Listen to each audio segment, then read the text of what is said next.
따라하십니다. 빛의 자녀는 성령으로 충만합니다. 자, 여러분들 그 성경에서 예수님을 가장 많이 닮았다고 생각하시는 분, 여러분들 누구라고 생각하십니까? 여러분들이 떠오르실 거예요. 근데 제가 생각할 때 많은 분들 중에서 스데반 집사가 가장 예수님을 닮지 않았는가라는 생각이 듭니다. 사실 스데반 집사는요, 초대교회 때 성령의 충만함을 받고 은혜를 받아서 초대교회 7 집사 중에 한 분으로 받은 사람이죠. 자, 그분이 성령의 충만함을 받고 난 다음에 말씀을 전하는데 유대인들, 바리새인들 앞에서 말씀을 전했어요. 그 설교가 아주 조직적이고 참 잘 만들어진 설교였습니다. 그런데 베드로가 성령 충만 받고 설교하였을 때는 막 3,000명, 5,000명이 그런 회심하는 놀라운 역사가 일어났는데 스데반 집사가 그렇게 설교를 잘하였음에도 불구하고 유대인들이 그 다음에 관원들이 돌을 들어서 스데반 집사를 돌을 쳐서 순교하게 하잖아요. 자, 그 모습을 보면서 참 하나님의 뜻은 알 수 없지요. 두 분 다 성령의 충만함을 받았는데. 그런데 왜 예수님을 닮았느냐라고 했을 때 그 죽어가는 그 상황 속에서도 스데반 집사가 하나님 앞에 기도할 때 뭐라고 말을 합니까? 주여, 이 죄를 그들에게 돌리지 마옵소서라고 그렇게 기도하죠. 예수님이 십자가에 달리셨을 때 로마 군병들과 유대인들에게 조롱받으시면서 그 핍박받으실 때 예수님도 똑같이 주여, 이 죄를 그들에게 돌리지 마옵소서. 저들이 몰라서 그러니 용서해 주시옵소서라고 예수님도 그렇게 그들을 위해서 기도하시잖아요. 예수님이 다음 없는 그 사랑이 죽음의 그 순간에도 흘러나오더라는 거예요. 여러분, 사실은 돌에 맞아 죽는다는 건 굉장히 끔찍한 죽음입니다. 고통 가운데서 나오는 거는 그 안에 있는 억울함, 분노, 화가 나와야 되겠죠. 그러면 쓴소리가 나오게 됩니다. 그래, 너희들 잘 되는가 보자 하면서 저주하면서 죽어야지. 어떤 면에서는 맞는 말인데 그렇지 않더라는 거예요. 주님, 저들이 몰라서 그러니까 주님 용서하여 주시옵소서. 그 모습이 예수님의 모습이었고 그 모습이 오늘 스데반 집사의 모습이었다는 거죠. 이렇게 하나님을 닮아가는 그 구원의 여정 속에서 우리가 하나님의 무엇을 닮아가느냐? 여러분, 무엇을 닮아간다고 생각하십니까? 하나님은 영이신데 하나님 눈에 보이지도 않는데 우리는 어떻게 하나님을 닮아가는 것을 알 수 있을까요? 하나님의 속성과 하나님의 성품을 통해서 우리는 하나님을 알 수 있죠. 그 하나님의 속성과 성품은 누구를 통해서 알 수 있습니까? 성경을 통해서도 알 수 있지만 예수 그리스도를 통해서도 알 수 있죠. 다 이 내면적인 게 바뀌어진다는 거예요. 예수를 잘 믿고 변화되진 분들의 삶을 바라보면 그 내면에서 뿌리 깊은 것은 내면이 변화된다는 것입니다. 자, 하나님을 닮는다 할 때 가장 닮아가는 부분들, 제가 첫 번째 시간 2주 전에 말씀드렸죠. 3주 전에 말씀드리지 않았습니까? 첫 번째, 무엇을 닮아간다고 말씀드렸습니까? 하나님을 본받는 자는 첫 번째 하나님의 거룩한 말과 거룩한 언어와 그리고 거룩한 마음을 닮아간다. 거룩함을 닮아간다고 말씀드렸습니다. 자, 두 번째, 우리가 하나님을 닮아간다라고 할 때 어떤 부분을 닮아간다고 말씀드렸습니까? 빛이신 하나님 안에 가다 보니까 착함과 진실함과 의로움의 열매를 맺게 되더라는 거죠. 착함은 나와 타인과의 관계이고, 의로움은 하나님과 나와의 관계 안에서 드러나는 것이고, 그리고 진실함은 나와의 관계 안에서 드러나는 것입니다.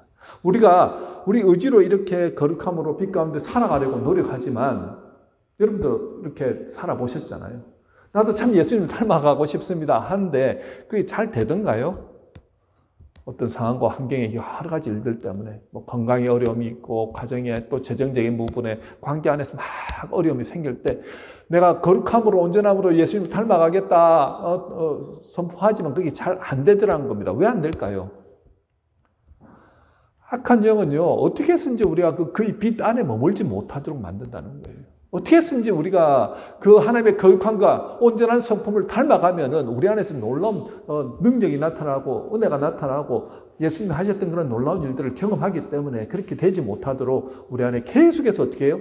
어두움을 계속 불어넣지요. 유혹하고 미혹하고 그렇게 해서 죄 가운데 살도록 우리를 몰아넣더라는 것입니다. 성화되고 싶은데 성화가 그렇게 쉽지 않더라는 거예요. 예수님 닮은 모습이 나와야 되는데 예수를 오래 믿어서도 그게 쉽지 않더라는 거예요. 자, 그런데요. 우리 이 성화의 단계에 대해서 구원의 서정이라고 하는데요. 구원의 서정에 대해서 좀 살펴볼 필요가 있습니다. 사도 바울은 로마서 8장 29절 30절에서 구원의 서정을 5단계로 이렇게 나누고 있거든요. 같이 한번 읽어보도록 하겠습니다. 시작. 하나님이 미리 아신 자들을 또한 그 아들의 형상을 본받게 하기 위하여 미리 정하셨으니 이는 그로 많은 형제 중에서 맏아들이 되게 하려 하심이니라. 또 미리 정하신 그들을 또한 부르시고 부르신 그들을 또한 어렵다 하시고 어렵다 하신 그들을 또한 영화롭게 하셨느니라. 자, 첫 번째가 뭐라고요? 미리 아셨다는 겁니다. 미리 아셨다는 것은 우리가 이 세상에 태어나기도 전에 하나님인 우리를 보고 계셨다는 거예요. 하나님 당신이 우리를 어떻게 설계하셨기 때문이죠. 그것을 예지라고 합니다. 예지. 첫 번째 단계가 예지. 두 번째는요, 아들의 형상을 본받게 하기 위하여 미리 정하셨다라고 말씀하죠. 자, 미리 정하셨다입니다. 예수를 믿음으로 본받는 자들의 특징은 예수님을 본받는 삶을 살아가게 된다는 거예요. 닮아가는 것이죠. 그런데 미리 우리가 예수를 믿고 닮아가도록 정하셨다는 것이죠. 이것을 예정이라고 합니다. 구원의 서정의 두 번째 단계 예정. 세 번째, 또 미리 정하신 그들을 또한 부르시고 라고 말씀하죠. 하나님께서 친히 우리에게 찾아오셔서 불러주셨다는 겁니다. 여기 앉아 계신 분들이 내가 교회 나오고 싶어서 나왔다는 게 아니고요. 하나님이 여러분들을 찾아가셨습니다. 하나님께서 여러분들을 깨닫게 하시고 그리고 하나님을 알게 하는 영을 불어넣어 주심을 통해서 어떻게 하나님 자녀가 되게 해주셨다는 거예요. 그래서 오늘 이 자리에 나와서 하나님 앞에 예배드리고 있게 되었다는 거죠. 그러니까 하나님이 불러주셨다. 그 부르심입니다. 다른 말로 소명이라고 하죠. 저와 여러분을 모두 하나님이 불러주셔서 오늘 이 자리에 앉게 된 분들이라는 겁니다. 네 번째 단계는요. 부르신 그들 또한 어렵다 하시는 단계. 어렵다. 여러분, 저와 여러분 마음속에 아직 죄가 작동하고 있지 않습니까? 자존심이 여전히 작동하고 또 여전히 우리도 모르는 사이에 죄를 짓고 있습니다. 하지만 어렵다고 하나님이 칭해 주셨다는 거예요. 죄 많은 우리임에도 불구하고 하나님이 오셔서 예수 그리스도가 십자가를 대신 지어주심을 통하여서 너희들은 죄 없는 자가 되었다라고 도장을 꽝 찍어 주셨다는 것입니다. 예수 그리스도의 보혈의 피로 우리를 다 덮어주셨습니다. 이것을 칭의라고 합니다. 어렵게 해주셨다는 거, 칭해 주신 거죠. 다섯 번째 단계는 그들 또한 영화롭게 하셨느니라. 자, 이 영화는요, 죽어도 다시 사는 것입니다. 천국에 들어가면 이제는 어둠은 없습니다. 오직 빛만 존재하죠. 왜냐하면 하나님 자신이 빛이시기 때문이죠. 자, 영원한 천국에 들어간 상태, 그것을 영화로운 상태가 되었다라고 합니다. 자, 그런데요, 이 칭의와 어렵다고 칭해 주신 바로 그 단계와 영화, 이제 천국에 들어가서 사는 그 영화로운 상태 사이에 한 단계가 되는데 그것이 바로 성화의 단계입니다. 성화. 성화는 여러분 예수님을 닮아가는 것입니다. 하나님을 본받는 자, 예수님을 닮아가는 자 동의어거든요. 구원을 이루시는 분은 누구십니까? 여러분 이 구원을 이루어 가시는데 여러분들이 어떤 하나라도 뭔가 일을 하신 게 있나요? 없지요. 구원은 전적으로 누가 하신 것입니까? 하나님이 하신 것입니다. 미리 아시고 예정하시고 불러주시고 어렵다고 칭해주시고 영화롭게 하시는 것은 모두 하나님이 하시는 일이라는 거예요. 그런데 그 사이에서 우리가 해야 될 일이 있는데 그것이 뭐냐? 성화입니다. 나의 특별한 노력이 필요한 단계가 바로 성화라는 거죠. 그런데 우리가 아무리 노력해도 여러분 노력해봤잖아요. 성화가 잘 되던가요? 참 쉽지 않죠. 조금씩 변화되고는 있는 것 같은데 쉽지 않습니다. 자, 우리의 능력과 실력으로는 안 되는 것 같습니다. 그런데요, 예수님을 믿었는데 그렇게 30년, 40년을 믿고 예수를 믿었음에도 불구하고 여전히 바락 화를 내고 여전히 관계 안에서 문제가 생기고 뭐 이런 것들은 아직까지 내가 성화되지 않은 부분들이 있기 때문이죠. 교회를 오래 다녔으면 다닌 연수대로 그렇게 성화된다고 한다면 얼마나 좋겠습니까? 잘 안 되더라는 거예요. 그런데 잘 되는 경우가 있더라는 거죠. 언제입니까? 성령께서 내 안에서 역사하시면 성령의 충만한 상태가 계속 되어질 때 성화가 가능해지더라는 거죠. 오늘 그 일을 위해서 예수님이 오셨다는 거예요. 요한복음 17장에 보면요. 17장 16절에서 19절입니다. 우리 다 같이 함께 읽도록 하겠습니다. 시작. 내가 세상에 속하지 아니한 같이 그들도 세상에 속하지 아니하였사옵나이다. 그들을 진리로 거룩하게 하옵소서. 아버지의 말씀은 진리니이다. 아버지께서 나를 세상에 보내신 것 같이 나도 그들을 세상에 보내었고 또 그들을 위하여 내가 나를 거룩하게 하오니 이는 그들도 진리로 거룩함을 얻게 하려 함이니이다. 자, 뭘 얻게 하려 하신다고요? 거룩함을 얻게 하려 하신다는 겁니다. 예수님 빛으로 이 땅에 오셨습니다. 그래서 예수님을 만나는 사람은 예수님 때문에 거룩하게 됩니다. 주에서 나를 구원하시고 하나님의 성품을 닮은 거룩한 사람으로 변화시키려고 예수님이 이 땅에 오셨다는 거예요. 자, 성육신, 예수님이 이 땅에 오신 것을 성육신이라고 하는데 인카네이션이라고 합니다. 왜 그렇게 하셨습니까? 자, 하나님의 눈높이에 맞추려고 하면 도무지 인간의 힘으로는 하나님의 거룩에 이르지 못하더라는 거예요. 그러니 예수님이 직접 낮고 낮은 이 땅에 인간의 몸을 입으시고 우리 눈높이에 맞춰주셨다는 겁니다. 왜 그렇게 하셨을까요? 우리를 사랑하니까요.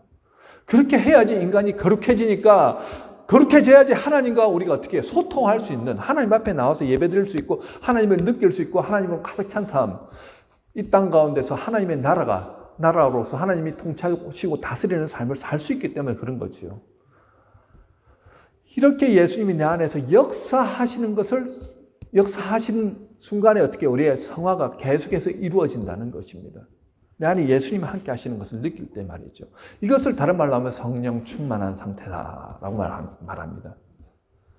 여러분, 이렇게 내가 성령에 충만하고 예수님이 내 안에서 강력하게 역사하시고 이렇게 성화된 상태에 있는 사람들의 특징을 보면요. 눈높이를 맞출 줄 안다는 거예요. 낮아질 줄 압니다. 자녀들과 갈등이 있는 분들 특징을 보면요.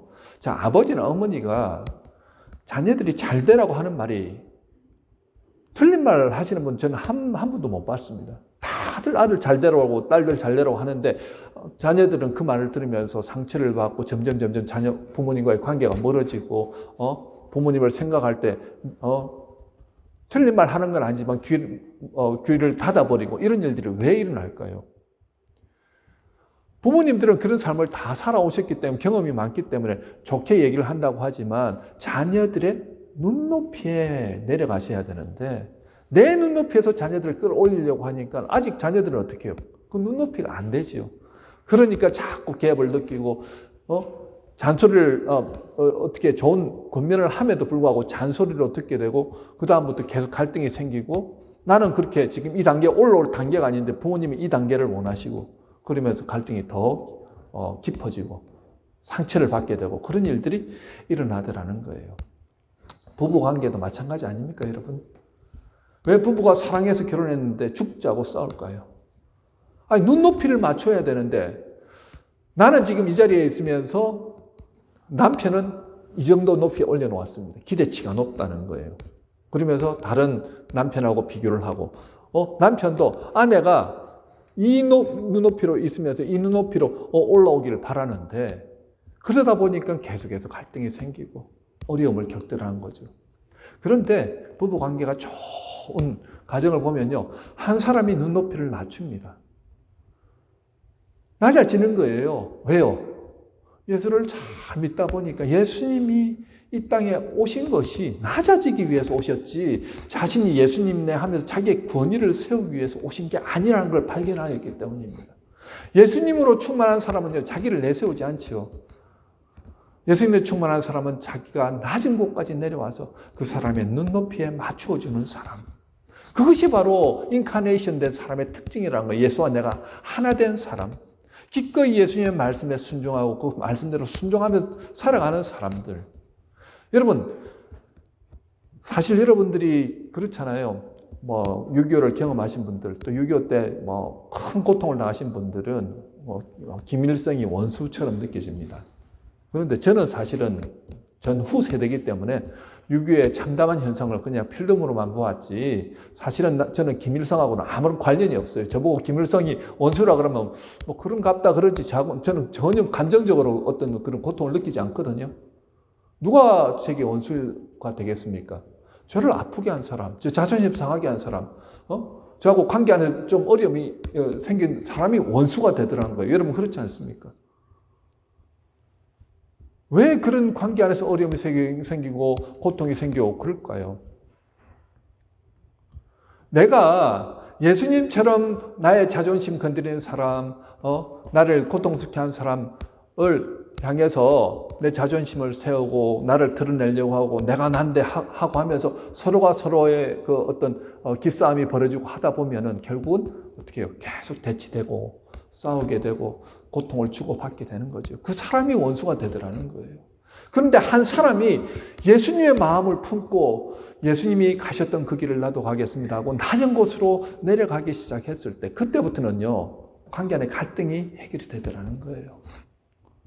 내가 살아있고 내 뜻대로 모든 것을 하려고 하다 보니까 계속해서 갈등이 생기고 어려움이 있었는데, 한 사람이 은혜 받고 나서 나는 예수님의 마음으로 품고 예수님대로, 예수님이 가셨던 그 길대로 나는 십자가를 지고 가겠습니다 하면서 낮아지기 시작하였을 때 그 안에서 화목이 일어나더라는 거죠. 인카네이션이 내 안에서 역사하시니까요, 내가 주님의 말씀대로 나는 순종하겠습니다, 복종하겠습니다 하면서 따라가기 시작했는데 주님 이 하셨던 그 일들을 나도 하게 되더라는 거죠. 주님의 사랑으로 그 사람을 바라보게 되고, 주님의 마음으로 용납하게 되고, 용서하게 되고, 기대치를 낮추니까요, 모든 것이 용납하지 못할 게 없더라는 거죠. 그러면서 관계가 회복되어지고, 그 안에 가정천국, 그리고 부부관계 안에서 행복을 누리게 되고요, 직장에서 화목이 이루어지더라는 거죠. 여러분, 우리가 성령 충만함을 받으면 모든 것을 다 감당할 수 있게 됩니다. 우리 초대교회 때 그렇잖아요. 성령 모여서 기도하다가 성령 충만을 받았는데 그 성령 충만 받은 사람들이 놀라운 역사들을 일으키지 않습니까? 좀 무식한 어부였던 베드로가 설교하니까요, 막 3,000명, 5,000명이 살아나는 역사, 변화되어진 역사가 일어나고요. 또 안진뱅이한테 일어나서 걸으라 그러니까 막 걸어나고요. 사내들인 공회에서 붙잡혀가지고 예수를 그리스도라고 증언하는데도 감옥에 갇혔는데도 살아나는 역사들이 일어나더란 거예요. 자, 우리도 그런 역사가 일어나길 원하고 성령 충만 주시옵소서 막 모여서 기도하고 뜨겁게 하는데, 물론 그런 것을 통해서 역사하지만요, 여러분 여기에서 중요한 키포인트 한 가지가 있습니다. 성화의 단계는 제가 뭐라고 그랬죠? 의지적인 단계라는 거예요. 내가 예수님 따라서 내가 그렇게 선포하면서 믿음으로 걸어가겠습니다, 순종하겠습니다, 복종하겠습니다, 그때부터 성령님께서 우리 안에서 역사하신다는 거예요. 믿음으로 선포하고 기도하고 믿음으로 말씀을 내가 하나님의 말씀으로 믿고 순종하면서 나는 말씀대로 나가겠습니다 하면서 나아갔는데 그 사람 안에 성령이 충만한 은혜가 임하더라는 거예요. 많은 분들은 우리가 모여서 뜨겁게 초대교회처럼 기도했으니까는 성령의 충만한 역사를 받고 그렇게 일하지 않았습니까? 성령의 충만을 받아야지 일이 잘 되는 거 아니겠습니까? 말하는데, 예, 맞습니다. 그것도 있지만요, 중요한 것은 내가 믿음으로 선포하고 주님의 말씀에 복종하고 낮아지고 그대로 순종하며 나아갔을 때 성령께서 내 안에 역사하시더라는 거예요. 그게 인카네이션입니다. 여러분, 성령의 충만함으로 나아가서 일하니까요, 불가능할 것 같은 일들이 역사가 일어나더라는 거예요. 그런데 성령의 충만함을 주셔야지 내가 나가서 일하지 않습니까? 하는 사람과, 아니, 내가 지금 성령에 충만하지 않다 할지라도 내가 믿음으로 선포하고 그렇게 나아간 사람, 그런데 나가서 하다 보니까 성령의 충만함이 임해서 능력 가운데 일하더라는 거예요. 저와 여러분들 가운데 어려운 상황 가운데 있고요, 뭔가 지금 관계 안에서 막혀 있고 일이 지금 잘 되지 않고 뭔가를 어떻게 해야 될지 몰라가지고 힘들어서 고통당하는 분들이 있다고 한다면 여러분, 이 원리를 기억하시기 바랍니다. 나는 하나님의 법대로만 살겠습니다. 나는 하나님 말씀에 순종하며 따라가겠습니다. 기도하라고 하니까 기도하겠습니다. 무엇이 문제냐? 하나님과의 관계가 뚫리면요, 모든 게 뚫립니다. 그런데 하나님과의 관계가 막혀 있잖아요? 그러면 모든 게 닫히더라는 거예요. 그 원리를 우리는 너무 쉽게 생각합니다. 아이고, 알죠 하는데도 결단하고 선포하고 믿음으로 나아가면 돌파할 수 있는데, 나는 할 수 없지만 성령께서 역사하심을 통해 놀라운 역사가 일어나는데, 그렇게 하면서 또 조금 어려우면 환경 가운데서 약간 영에게 미혹을 받는다든지 어려우면 또 넘어지고 하면서 그것을 견뎌나가지 못한다는 거죠. 일어나야 된다는 겁니다. 하나님 안에서 할 수 있다는 거죠. 이렇게 주님 때문에 순종하면서 나아갈 때 하나님이 놀라운 것을 주시는데 그게 하나님의 지혜입니다. 오늘 본문에 에베소서 5장 15절에서 17절에 보면요. 그런즉 너희가 어떻게 행할지를 자세히 주의하여 지혜 없는 자가 같이 하지 말고 오직 지혜 있는 자가 같이 하여 세월을 아끼라. 때가 악하니라. 그러므로 어리석은 자가 되지 말고 오직 주의 뜻이 무엇인가 이해하라 고 말씀합니다. 지혜는 소피아입니다. 소피아. 이것은 세상에서 말하는 지혜와 지식이 아니고요. 성령께서 깨닫게 해주셔서 행동하게 하는 원리입니다. 하나님께서 지혜를 주시면 안 될 것 같은 일들이 되더라는 거예요. 교회 생활 하시면서 여러분들 말하고 행동하시는 것 보면 굉장히 지혜롭게 말하시는 분들이 있어요. 어떻게 저렇게 행동할 수 있지? 어떻게 저렇게 사람의 마음을 잘 살필 수 있지? 어떻게 저렇게 낮아질 수 있지? 어떻게 저렇게 자상할 수 있지? 보면 굉장히 많이 배우신 분 같아서 알아보니까는 초등학교밖에 안 나오셨다 그러네요. 어떻게 초등학교밖에 안 나오신 분이 저런 지혜가 저렇게 많으실까? 알고 보니까요, 배우지 못했지만 하나님의 말씀을 매일매일 듣고 묵상하고 말씀대로 순종하며 따라가다 보니까 하나님의 지혜가 임했다는 거예요. 여러분, 저 초등학교 때 대학 못 나오신 분들이 엄청 많았고요. 초등학교도 졸업하지 못한 분들이 많았는데 일하시는 거나 교회 일을 감당하시는 거 보면 너무 지혜롭게 은혜롭게 잘 감당하시는 분들이 많더라는 거예요. 왜일까를 생각해 봤어요.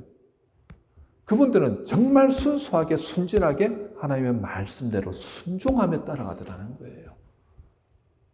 어린아이처럼 그렇게 말씀을 믿고 우리가 그렇게 따라가더라는 거예요. 근데 많이 배운 분일수록 어떻게 자꾸 따지기 좋아하잖아요. 말씀을 읽고 듣고 했는데 계속 비판적인 시각으로 본다고 잘못됐다고 말을 할 수는 없지만 계속 그런 식으로 보다 보니까는 내가 받아들일 말씀 받아들이고 받기 싫은 건 안 받고 순종하고 싶은 건 순종하고 순종하기 싫은 건 안 하고 그렇게 되더라는 거예요.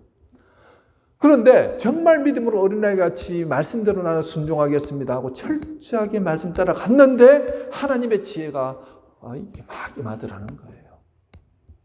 그러면서 대학을 나오지 못해도 하나님께서 그 사업체를 통해서 풍부하게 넓게 많은 사람들을 붙여주시기도 하고요. 하나님께서 채워주신 놀라운 복을 경험하더라는 거예요. 여러분, 이 모습 또한 하나님의 지혜가 흘러넘치는 모습 또한 성화된 상태라는 거예요. 성경에 굉장히 지혜롭게 행동한 분들이 많습니다. 그런데요, 여러분, 그 중에서 대표적인 인물은 누굽니까? 다니엘과 세 친구들 여러분 기억하시죠? 15살밖에 되지 않았습니다. 잡혀와가지고 포로로 잡혀서 황관 교육을 받았습니다. 정치, 외교, 문화, 군사 등 그 최고의 교육기관에서 교육을 받았습니다. 그런데 이 네 명이요, 나라가 어떻게 망하였는가를 절실하게 보지 않았습니까? 이 사람들 하나님의 법, 나라는 하나님의 나라인데 하나님의 법을 떠나서 살기 시작했을 때 그때부터 우리는 참 저주가 임했고 멸망을 경험했는데 우리 네 사람은 철저하게 하나님 말씀에 순종하는 삶을 살겠다 결단하였다는 거예요. 목에 칼이 들어와도 하나님의 말씀대로 살겠습니다. 그리고 그대로 실행하더라는 거예요. 자, 15살 소년밖에 안 된 그들이 지금 나라에서 베풀어주는 그 은혜로운 밥상을 받아야 되는데 이 밥상이 어떻습니까? 우상신에게 이렇게 올렸던 그 재물들을 가져와서 이제 먹으라 그러는데 우리는 그런 밥상 못 받습니다. 황관장에게 대놓고 얘기를 하죠. 기도함으로 나가면서 선포하였습니다. 우리는 그냥 채소만 먹어도 되니까 우리를 지켜봐 주십시오. 채소 먹고도 우리가 그렇게 건강을 유지하고 얼굴빛이 좋으면은 그대로 우리가 그렇게 하겠습니다. 그래서 그래, 한번 보자, 해보자. 했는데 하나님께서 놀랍게 다른 고기를 먹고 좋은 음식을 먹은 그들보다 훨씬 더 어떻게 해요? 얼굴도 좋고 지혜도 뛰어나고 그러지요.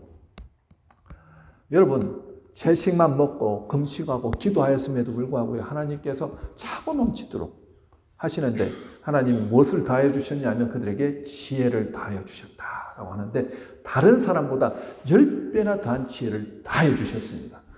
다니엘서 1장 20절에 한번 보실까요? 왕이 그들에게 모든 일을 묻는 중에 그 지혜와聰明이 온 나라 박수와 술객보다 10배나 나은 줄을 아니라. 박수와 술객, 여러분 그날에 최고 권력자를 서포트하는 서포팅 그룹들이죠. 왕을 보좌하는 사람입니다. 그들보다 지혜가 10배나 더하게 하셨다. 누가 주셨다고요? 하나님께서 다니엘과 세 친구들에게 주셨다는 겁니다. 이 세 사람이 예쁜 하나님을 자꾸 닮아가더라는 거예요. 하나님께서 주목하시잖아요. 누구에게 주목하신 줄 아세요? 나는 하나님의 법대로 따라가겠습니다. 하나님의 말씀에 순종하며 따라가겠습니다. 하나님의 은혜를 갈망하며 따라가겠습니다. 하는 사람에게 어떻게 해요? 하나님의 성령이 임하시더라는 거예요. 임하심을 통하여서 지혜가 흘러넘치더라는 것입니다. 의지적으로 나갔다는 거예요. 믿음을 선포하고 나갔다는 것입니다. 그런데 역사가 일어나더라는 거예요. 말씀드렸잖아요. 성화의 단계는요, 인간의 의지가 꼭 필요한 영역입니다. 내가 믿음으로 선포하고 나갔는데 하나님의 은혜가 내게 넘쳐남을 통하여서 그 바벨론과 페르시아 제국에서 정말 그를 정적들이 얼마나 많습니까? 죽이려고 하는 사람이 많았음에도 불구하고 하나님의 지혜가 임함을 통하여서 하나님이 지켜주시는 것은 물론이고요. 그 지혜로 다른 사람들이 풀지 못하는 모든 것들을 하나님 지혜를 주시고 예언의 능력을 주셔가지고 다니엘을 그 누구보다도 뛰어나게 하셨다는 거죠. 우리는 어떤 삶을 살아가십니까? 지금이 이 마지막 세대 그 믿음이 필요하고요. 의지적으로 내가 하나님을 정말 사랑하고 하나님의 말씀을 선택하고 그렇게 순종하고 하며 따라가야 될 때라는 것입니다. 환경을 이기는 것은 내 힘으로 이기는 것이 아니고 어떻게 해요? 선택하고 하나님을 따라감을 통해서 하나님께서 주시는 힘으로 이겨나갈 수 있다는 거예요. 자, 우리는 정말 행복한 신앙생활을 하기를 원합니다. 정말 예수님을 닮아가기를 원하잖아요. 하나님께서 뭘 주셨다고요? 우리에게 자유의지를 주셨습니다. 해야 할 것과 하지 말아야 될 것, 선택할 수 있는 권한을 누구에게 주셨습니까? 저희에게 주셨다는 거예요. 말씀의 자리에서 말씀을 듣겠다고 선택하는 것도 우리가 하는 거고요. 나는 그냥 말씀보다는 집에서 그냥 있으면서 편안하게 있고 싶다 하는 것도 우리가 선택하는 겁니다. 내가 은혜를 받아야지 내가 성령 충만해지지 않습니까? 그렇지 않습니다. 은혜의 자리에 가겠다고 결단하고 나갈 때 은혜가 임한다는 거예요. 기도의 자리에 나가서 기도할 때 기도의 영이 부어지고 사랑하겠다고 선포하고 사랑으로 내가 섬기기 시작할 때 하나님께서 어떻게 해요? 사랑할 수 있는 힘을 주시고 관계를 회복시켜 주시더라는 거죠. 하나님께서 지혜를 허락하셨을 때 세월을 그냥 헛되이 보내지 않습니다. 세월을 아끼는 삶을 살고요. 우리가 있는 그곳이 하나님께서 함께 하시는 곳으로서 우리가 있는 곳에서 놀라운 변화들이 일어나기 시작합니다. 자유의지를 통해서 그렇게 선택하였는데 나는 하나님의 방법으로 선택하고 지혜를 구하면서 나간다. 하나님 주시는 지혜로 이 모든 것을 이겨나가는 자가 되더라는 거죠. 그런데 어리석은 자는 무엇을 선택합니까? 어리석은 자는 환경이 어려우면 술을 선택하고 이 술이라는 것은요 그냥 세상 문화를 총괄하는 말입니다. 하나님을 떠나서 세상 가운데 살면서 그냥 나는 세상이 좋으니까 그것에 취해가지고 사는 삶. 그런데 나는 하나님의 말씀 선택하겠습니다. 하나님의 방법, 예배를 선택하고요. 기도를 선택하고요. 나는 하나님의 사랑을 선택하고 그렇게 가겠습니다 하는 것은 뭐라고요? 지혜로운 자의 삶이라는 거죠. 하나님이 함께 하심을 통해서 놀라운 인카네이션이 우리 안에서 넘치는 삶을 살아간다는 것입니다. 자, 이렇게 할 때 드러나는 열매가 있다고 얘기를 하죠. 본문 19절에 보면은 그 열매가 첫 번째 열매가 열리는데 뭐냐면 시와 찬송과 신령한 노래들로 서로 화답하며 너희의 마음으로 주께 노래하며 찬송하며 라고 합니다. 자, 시, 찬송, 노래 서로 화답 또 마음으로 주께 노래하고 찬송하라고 말합니다. 성령 충만하면 무엇이 나오냐면 입술에서 찬송이 나옵니다. 그런데요, 여러분 성령 충만하지 않을 때 여러분들이 선택하잖아요. 뭘요? 찬송을 선택하면 성령 충만이 또 임한다는 거예요. 여러분 믿으십니까? 제가 한번 예를 말씀드릴까요? 제가 멘토로 섬기는 목사님 교회 그 선교사를 서포트하는데 그 선교사님들이 이제 목사님 교회를 방문하였습니다. 그래서 목사님이 식사를 하고 그분들에게 이렇게 물어보시는 거예요. 아니, 선교사님들은 사실은 선교지가 정말 영적 전쟁터 아닙니까? 그런데 이 선교하는 것도 힘든데 가장 공격하는 게 이제 선교사님들의 가정을 공격한다고 하는데 우리 선교사님들은 어떠세요? 선교하면서 부부끼리 싸우지 않으세요? 그러니까 사모님이 선교사님 사모님이 그렇게 말씀하시는 게 목사님 우리도 싸우지요. 그런데 우리가 그 싸움을 이기는 방법을 발견했습니다. 그런 거예요. 아니 그래 그게 뭡니까?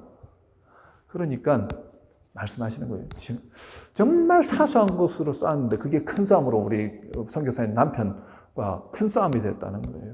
그래가지고 몸져 누워가지고 내가 이제 당신하고 말을 하나 봐라 하면서 흥 하고는 누워가지고 꼼짝 않고 밥도 안 하고 그냥 막 뭐라 그러면 틱틱거리고 말도 안 하고 그러면서 누워 있는데 아들 이제 한 7살밖에 되지 않은 아들이 쿵쿵쿵 하며 들어와가지고 이렇게 얘기를 합니다.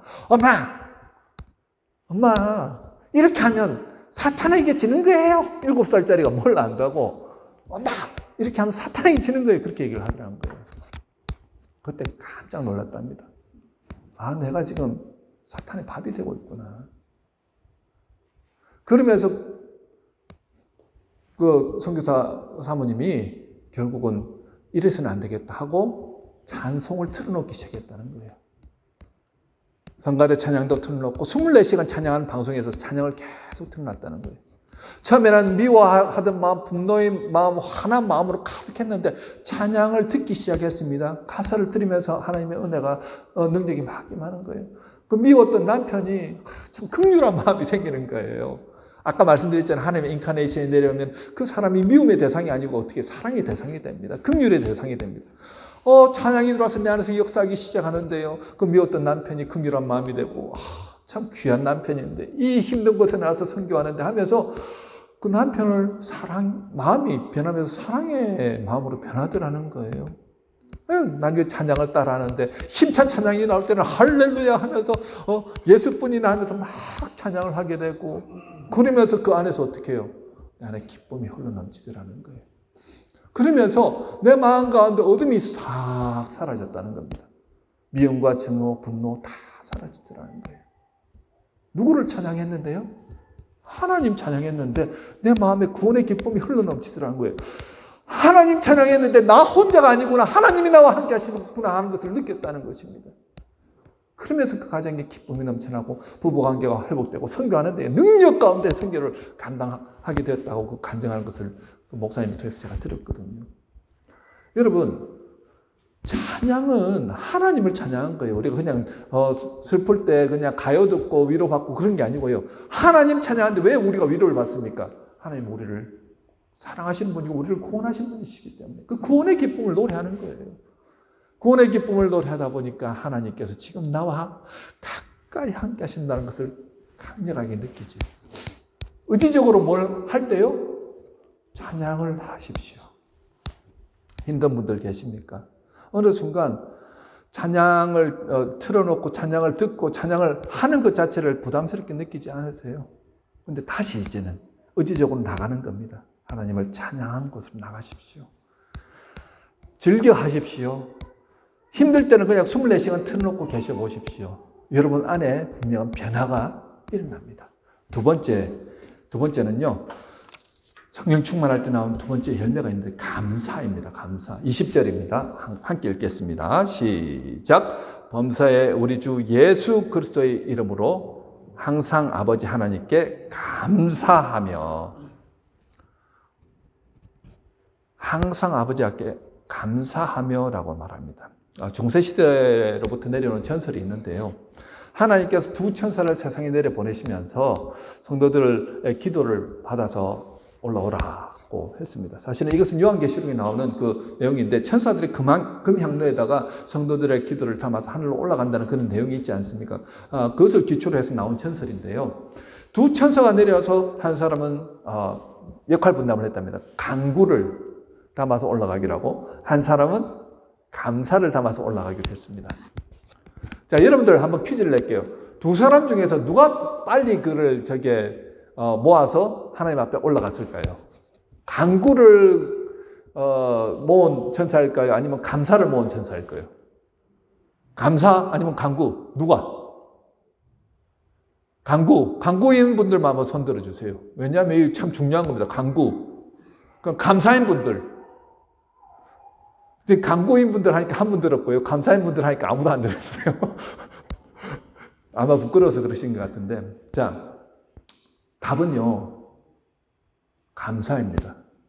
왜냐하면 보통 성도분들이 자기의 필요를 위해서 다 간구만 하니까 간구가 너무 많은 거예요. 그러니까 천사가 와가지고, 이 천사는 너무 바쁜 거예요. 한번 그 금양로에다가 간구를 담아가지고 올라갔다가, 또 내려와서 또 담아서 또 올라가고, 이걸 막 수십 번을 해야 되는데, 감사는 그냥 한 번 내려왔다 얼마 없으니까 그냥 들고 그냥 곧바로 올라갔다는 거예요.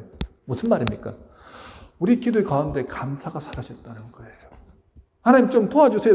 이 도와주세요 기도는 많이 합니다. 왜냐하면 구하라 찾으라 두드리라고 했으니까 믿음으로 선포하니까 그렇게 했는데 감사의 기도는 사라지더라는 거예요. 왜냐하면 우리 상황이 너무 힘드니까.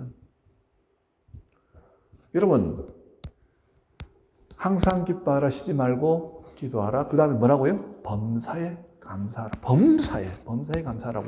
이게 명령입니다. 오늘도 말씀에 그렇잖아요. 하나님께서 항상 아버지 하나님께 감사하며, 이 항상이라는 단어가 붙어 있죠. 감사하는 게 우리는 그렇게 생각합니다. 목사님, 감사할 환경이 돼야지 감사하는 거 아닙니까? 감사할 지금 환경입니까? 내 삶이 지금 이렇게 힘든데요? 하는 것마다 안 되고, 내 몸은 정말 지쳐있고, 부부 관계도 힘들고, 여러 가지로 지금 신앙생활도 그렇고, 어려움들이 막 있는데, 감사가 나옵니까, 목사님? 감사가, 그렇게 생각하면 감사가 안 나옵니다. 감사할 수 없지요. 그런데, 여러분, 분명히 하나님께서 감사하라고, 의지적으로 감사하라고 말씀하셨어요. 의지가 나가야 되는 것입니다. 의지적으로 감사할 때 하나님께서 어떻게 한다고요? 성령의 역사를 통해서 감사한 일들로 채워주시겠다는 거예요. 이 말씀은. 감사할 일이 없는데 뭘 감사합니까 하면서 살펴보았습니다. 정말 할 수 없는가? 아니요. 오늘 아침에도 저는 감사할 게 참 많더라고요. 일부 예배를 드리는데 교사 선생님들이 와가지고 아이들을 위해서 먼저 예배를 드립니다. 그 교사들의 그 헌신을 바라보니까 감사하지. 하나님 너무 감사합니다. 오늘 이 2부 예배 때 우리 찬양대가 1시간 일찍 나와가지고 이렇게 찬양을 정성껏 준비하는데 너무 감사한 거예요. 우리 반주자님하고 얘기했는데, 목사님 제가 참 바빠요. 밤늦게까지 일하고 와서 너무 지치네요. 아이고 집사님, 그래 너무 피곤하게 보이네요. 기도할게요. 그런데 그 모습이 너무 귀한 거예요. 바쁜 이민의 삶, 아이들을 키우고, 그리고 영주권을 위해서도 막 준비하고, 이 모든 것이 너무너무 지치고 힘든 삶인데 주를 위해서 섬기겠다고 나와가지고 헌신하는 그 모습이 너무 귀하고 감사한 겁니다. 여러분들이 이 자리에 앉아가지고 집에서 편안하게 온라인으로 예배 드릴 수 있음에도 불구하고 어떻게 해요? 나와서 하나님 앞에 예배 드리겠다고 나와 있는 이 모습조차도 너무 감사합니다. 여러분, 감사가 있으니까 내 마음이 어떻게 해요? 답답하고 우울하고 다 사라지더라는 거죠. 감사함을 통해서 다시 일어나는 거예요. 맞습니다. 주님이 함께 하시는군요. 감사를 선포하면요, 성령께서 여러분들에게 감사할 거리대로 가득 채워주십니다. 믿으십니까? 잘 안 믿기시면 한번 해보십시오. 오늘부터 저 사소한 것들에 감사를 시작해 보십시오. 놀라운 역사가 일어납니다. 세 번째, 성령의 열매는요, 피차 복종하는 것입니다. 피차 복종. 이것은 이웃과의 관계 속에서 흘러나오는 열매입니다. 21절. 그리스도를 경외함으로 피차 복종하라. 하나님을 경외한다는 것은요, 하나님에 대한 어떻게 해요? 사랑과 존경과 그리고 하나님을 향한 절대적인 순종이 있을 때 피차 복종할 수 있는 거예요. 하나님 때문에 복종하는 것이 내 힘으로 복종이 됩니까? 아까 말씀드렸잖아요. 다 자존심 세우기를 원하고 내 자존심 건드리는 사람에게 내가 낮아질 수 있나요? 그럴 수 없습니다. 그런데 복종이 가능한 것은요, 성령께서 내 안에 오셨기 때문에 복종이 가능하다는 겁니다. 왜요? 예수님이 낮아지신 분이기 때문이죠. 본문의 빌립보서 2장 5절에서 8절입니다. 한 목소리로 읽겠습니다. 시작. 너희 안에 이 마음을 품으라. 곧 그리스도 예수의 마음이니 그는 근본 하나님의 본체시나 하나님과 동등됨을 취할 것으로 여기지 아니하시고 오히려 자기를 비워 종의 형체를 가지사 사람들과 같이 되셨고 사람의 모양으로 나타나사 자기를 낮추시고 죽기까지 복종하셨으니 곧 십자가에 죽으심이라. 예수님은 죽기까지 복종하셨습니다. 예수님이 인간의 몸을 입고 오셨는데요. 그냥 자연스럽게 편하게 가신 길이 아니라는 거예요. 의지적으로 내가 죽겠다 하고 복종하셨다는 거예요. 예수님의 영이 성령님이 함께 하시는 분은요. 내 의지와 내 자아를 십자가에 못 박고 의지적으로 십자가를 지고 따라가는 사람들입니다. 내 자존심 내려놓고 먼저 낮아지십시오. 그러면 성령께서 그 사람 안에서 역사하신다는 거예요. 제가 이 설교를 준비하면서 며칠 전부터 계속 찬양을 틀어놨거든요. 찬양을 틀어놓으니까 우울한 마음이 들 때, 힘든 마음이 들 때 찬양을 들으면서 맞네요. 주님이 함께 하시네요 하면서 그 마음이 사라지더라는 거예요. 새벽에 나올 때 내가 4시쯤 나옵니다. 나올 때 하나님 앞에 기도합니다. 하나님 너무 감사해요. 건강한 몸으로 주님 앞에서 이렇게 기도할 수 있는 좋은 교회 허락하시고 나와서 기도할 수 있도록 인도하신 감사합니다. 감사를 선포하며 기도하면서 나아가니까요. 내 마음이 기쁨을 누립니다. 우리 성도님들 생각하면서 한 번도 이렇게 기도하다 보면 너무 감사한 거예요. 하나님 무엇보다도 건강을 허락하셔서 이렇게 주님 앞에 나 예배 드릴 수 있다는 것도 너무 감사합니다. 이렇게 종일토록 감사하면서 나가고 또 무엇보다도 피차 복종하는 말씀대로 내가 우리 아내에게 예전엔 목사니까 제가 어디 목사 좀 그런 게 있었던 것 같아요. 제 안에. 그러니까 아내의 말을 하면 잔소리를 얻었고 자꾸 이렇게 안 들으려고 했던 그런 모습들이 있었는데 이제는 내가 눈높이를 낮추고 내가 먼저 듣고 내가 겸손하게 다가가야 되겠다 생각하니까요. 우리 아내의 말이 천사의 목소리처럼 들립니다. 그 잔소리가 내게는 달콤한 꿀처럼 느껴지기 시작합니다. 사실은 조금 과장했습니다. 꿀은 아닌 것 같은데 어쨌든 그게 제게는 큰 힘이 되더라고요. 제가 바뀌더라는 거죠. 우리 성도들에게도 저는 그런 마음입니다. 제가 낮아지려고 노력하겠습니다. 여러분들도 피차 예수 그리스도 인카네이션을 통해서 먼저 낮아지십시오. 그러면 우리 안에 진정한 천국을 경험하게 될 것입니다. 오늘 이 세 가지가 성령 충만하면 드러나는 열매라고 했습니다. 성령 충만은 어떻게 해요? 내가 받아야지 되는 것이 아니라 내가 의지적으로 순종하겠다고 할 때부터 성령 충만의 역사가 일어난다고 말씀드렸습니다. 이 한 주간은 그런 은혜로 충만하시길 주님의 이름으로 축원합니다. 우리 다 같이 주제 말씀, 빛의 자녀는 성령으로 충만하게 됩니다. 우리 한 목소리로 기도하도록 하겠습니다.